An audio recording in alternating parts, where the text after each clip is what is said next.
রকম মিডিয়া জানাজানি কইরা অনেক দূর দূরান্তর মানুষ আইয়া কষ্ট পায়, বসার জায়গা পায় না, আবার খানা পায় না।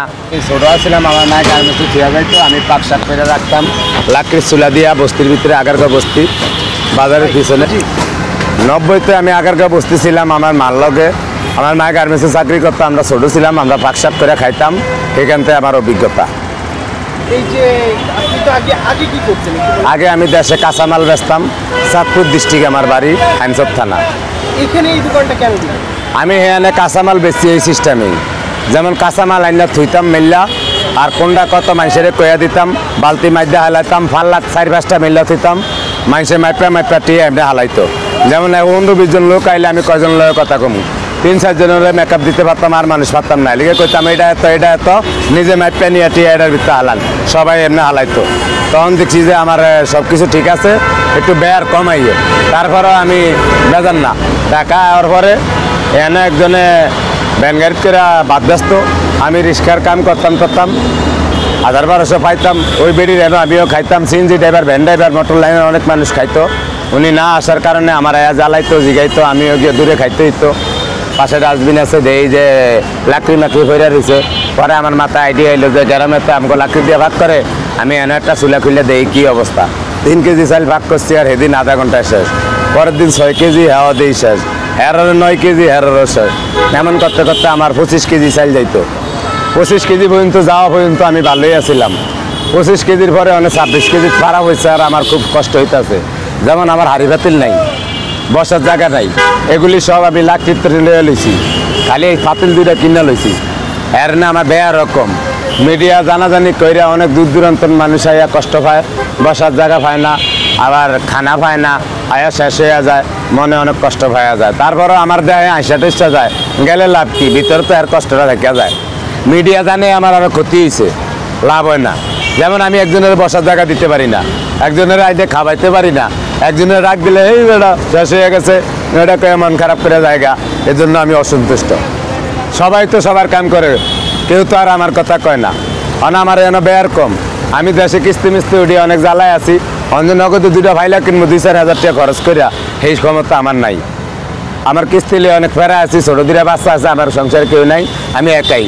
অনেক এই যে ইডিক কইরা টইরা দুনিয়া লইয়া, মানে সেই সকাল আয়া দিই মানুষ এক আয়াতায়, আমার আরো অসহ্য হয়। আচ্ছা, আমরা দেখলাম যে আপনার এখানে যে যার মতন টাকা রাখতেছে, মানে যে খাবার খাচ্ছে সে প্লেট দিয়ে খাইতেছে, এইটা আসলে কেন? এটা তো বাংলাদেশে কোথাও নাই। আমি লোক একলা, আমি হোটেল দেওয়ার আগে চিন্তা করছি আমি ফাঁক করে দিমু আর ফেলে দিয়ে দিমু, আমার কাম এই 2টা। আর সব কাম হয়েছে কাস্টমারের। যেমন 100 ভাগের ভিতরে 90% কাস্টমারের কষ্ট, আমার হয়েছে 10%। কাস্টমারের লন, ফেলেট লন হইতে, পানি লন, ধুইয়া খাওয়ান হইতে, এক কারণে ফিনিশিং সব করে আয়া লাস্টে এটা হইতে কাস্টমারের, এটাও কাস্টমারের, এটার ভিতরে কাস্টমারের টিয়া থই না। আমি থাই ওই জায়গার তন্ত, আর আমি এইদিকে আয়া যাইতারি না, এই জন্য কাস্টমার এটার ভিতরে টিয়া থইয়া যায়। অনেকে 10 টাকা কম দেয়, আমার দুঃখ নাই, বেয়ার হয় না। কিন্তু কালকে আবার আয়া খাইলে তো বেয়ার হইব। আমার বেয়ার অন্য কথা, ডেলি 3000, 300 লোকের তো আমি খানা বেশি, 10 টাকা করে হইলো, আমি পাই 1000-1200, সব টাকা পাই না। তারপরেও আমার দুঃখ নাই, কেউ আমার কামের অর্ডার দেওয়ান লাগে না, আমার কাম আমি যেসব মন চাই এসম করি, খালি বেয়ার কম। কিন্তু আমার ভবিষ্যৎ অনেক কষ্ট হয়েছে গিয়া, চেয়ার টেবিল মানুষের দিতে পারি না, হাড়ি বাতিল ছোটো, 3 কেজি চাইলে তো শুরু করে 36 কেজি, এখন আমার হেডিনের উপরেই একটার হরে একটার সিরিয়াল লাগে, আর একটা ছোটো আইলা, বড় আইলা কিনার মতো আমার ক্ষমতাও নাই। আমার কিস্তি মিস্তি আছে, ঝামেলা আছে, এই জন্য আমি বড় আইলা কিনতে পারি না। এই যে এখন ভাইরাল হয়ে গেছেন, অনেক খাবার লাগবে আপনার সামনে, তখন কি আসলে আপনি লোকজন রাখবেন? আমি ভাইরাল হয়েছি এটা আমি মাথায় নেই না, আমি মোবাইল টোবাইল চালাই না, এটা আমি বুঝতে রাজি না। কিন্তু যারা আমার এই ভাইরালটা করছে, হেরা তো ওনারা হাইলা দেয় না, বহিনা জায়গা একদিনের দেয় না, অপমানি হইতে হয় আমার। যেমন ফাইলা কিনতে গেলে 4,000 লাগবো, প্লাস্টিকের চেয়ার টেবিল, এটা ওয়ান টাইম, কাল ভাঙ্গা দিলে বসে হাওয়া যাইব না, পরে আমার অপমানি করবো, কইব সালার ঘুরতে 4 দিন 100 দিন মানুষ নাচে অনে হলাইছে, তাহলে এটা আমার আরো ক্ষতি অনেক লিখিয়া। এই জন্য আমার অনুরোধ যে মানুষ আয়া যেন আমার দ্বারা অপমানি না হয়, খানা যেন পায়। হাড়ি বাতিল নাই, আমার বসার জায়গা নাই, পানি আনতে লাগে হরে 2700 টাকা, বহুত জ্বালায় আছি। আর এই যে ইউটিউব টু পায়া, আমি তো এটা চাই কে দেয় লইয়া। এই যে আমার হাড়ি ভাতিল নাই, ইয়া নাই, চেয়ার টেবিল নাই, এটি তো দেওয়াই না, এমন তো ব্যাকেই কয়, ব্যাকেই তো ব্যাকের কাম করে। আর আপনি কখন বললে চেয়ার টেবিল কাল দেবো আরো সুন্দর হোক, তো এরকম তো নাই দেওয়াই না, কেউই কিছু করবে। আমি ফুটপাতে ব্যয় করবো, আমি 10 টাকা কমে ব্যয় করবো, এটা আমার ব্যক্তিগত ব্যাপার। আরেকজনে 10 টাকা বেশি ব্যয় করবে, এটা হের ব্যক্তিগত ব্যাপার। একজনে রিক্সা দিয়ে যাবে, হের ব্যক্তিগত ব্যাপার। আরেকজনে সিএনজি দিয়ে যাবে, এটা হের ব্যক্তিগত ব্যাপার। আচ্ছা, এই যে আপনার এখানকার সবাই তো ভিডিও করছে, আপনার এখানকার ঠিকানাটা একটু বলে দেন। আমার এখানে ঠিকানা Agargaon Taltola bus stand, Agargaon Taltola bus stand, metro rail 336 number pillar. Agargaon Taltola bus stand, metro rail 336 number pillar বরাবর আমি এখন দাঁড়িয়ে আছি। আর কয়টা থেকে আপনি খাওয়া দাওয়ার অ্যারেঞ্জমেন্টটা করেন? আমি 8টা বাজে ভাগ করতে করতে 10টা 11টা বাজে, 11টার পর তো খানা স্টার্ট হয়ে যায়। কিন্তু এখন খানা একটু হলে শেষ হয়ে যায়, মানুষ বেশি আইয়ে জানাজানি হওয়ার কারণে আমি মানুষের খানা দিতে পারি না, আমার পাতিল নাই, এই জন্য।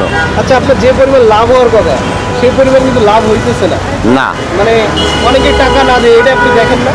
আমি কেমনে দেব? আমি তো আমার কামই করি, আমি তো আমার কাম ভাগ করি, একটা হিসেবে দিয়ে একটা দিতে হয়, একটা হিসেবে দিয়ে একটা দিতে হয়, সব কিছু রেডি করে থুইয়া আমি এদিকে আয়া ভরি, যার যারটা যে খায়া টায়া লাস্ট ফিনিশিং আয়া এই টাকার ভিতরে, এই ডিবের ভিতরে হালায়, এই ডিবের ভিতরে টিয়া হালায় না। ওনারা আয়ে আমার সহযোগিতা করে সবাই মিলা। এন 10-12 জন লোক আছে, এরা ড্রাইভার, এরা মনে করেন চাকরি করে। ওই যে পাশে তো আরো 10টা হোটেল আছে, কেন যাচ্ছি না? ওনার কাছে কেন আসছি? নিশ্চয়ই কোনো কারণ আছে নাকি? কারণ আছে, তাইলে হ্যাঁ, কোটি কোটি টাকা কামাই দিতেছে না? নে কি কামাই করে কে, এটি আমার চাওয়ার বিষয় না। কথা হয়েছে একজনের ক্ষতি করিয়া একজনের ভাঙ্গা থালিয়া যাওয়া ঠিক না। এই যে আমার অনেক ভাঙ্গার ভিত্তি হালিয়ে দিছে, আমার এই জানাজানি করে আমি মানুষের খাওয়ান দিতে পারি না, বসার টেবিল দিতে পারি না, অনেক ফেরায় আছি। আমি শর্মে গিয়ে ওই 7 দনে বয়ে তাই অনে বয়ে তাই, অনেক লোকজন ফ্যামিলি লিয়ে আইয়ে, ভোলা বেলিয়ে আইয়ে, মোবাইলে দেখা টিকা আয়া দেয়, সব শেষ। ভাই আমি একটা কথা বলি আপনাকে, বলেন। আপনি হচ্ছে আল্লাহর উপর ভরসা রাখেন। দেখেন আল্লাহ আজকে আপনার এই পরিস্থিতি, আল্লাহ চাইলে আপনার আরো মানে বাংলাদেশের অধিকাংশ মানুষ কিন্তু আপনাকে দেখতেছে, হয়তো বা কোনো মাধ্যমে না কোনো মাধ্যমে আল্লাহ আপনাকে মানে ওই জায়গায় নিয়ে যাবে, এইটুকু বিশ্বাস রাখেন, ধৈর্য ধরেন, ইনশাআল্লাহ অবশ্যই আমি ওই জায়গায় নিয়ে যাবে। আমি তো এই ছোটত্ব নেই, যা করছি আমার নিজের বুট বাদাম বেচছি, নিজের কর্ম করছি আমি আল্লাহর রহমতে। আমার ওই বিশ্বাসটা আছে, ওই বিশ্বাসে আমি যাবত তালাক বাঁচি, যাবত তালাক চলে যাবো। কেউ টিয়া পয়সা তো আর কেউ কবর নিতে পারে না, যে বিশ্বাস আর মুখে লিখা। টিয়া যদি কবর নেওয়ান লাগতো তাহলে বিশ্বাস হারাইতাম বা ওটা করতাম, টিয়া ভালো করে বস্তা করে রাখতাম। কারণ টিয়া তো আর কবর নেওয়ান লাগতেছে না, এটি তো হালিয়ে দিয়ে দাম, তাহলে আর এত চালাকির দরকার কি? আমি বুঝি সোজাটা, আমার হাজিরা হলেই চলে, যে কোনো কাম আমার যদি এনতে ব্যাংকে উড়িয়েও দেয়, আমি যদি অন্যটাও করি তবে আমার এরকম হাজিরা হলে চলবো। তারপরেও আমি যে জায়গা ছাড়বো না, যদি ব্যাংকেও দেয় চেষ্টা করবো 2টা ব্যানের ফেরে রাখিয়া প্লাস্টিকের চেয়ার টেবিল দিয়া বা প্লাস্টিকের ইটি টাঙ্গিয়া ওয়ান টাইম ইউজ করে করার চেষ্টা করবো, আমার আশা আছে। কারণ আল্লাহ যদি আমার আশা পূর্ণ করে।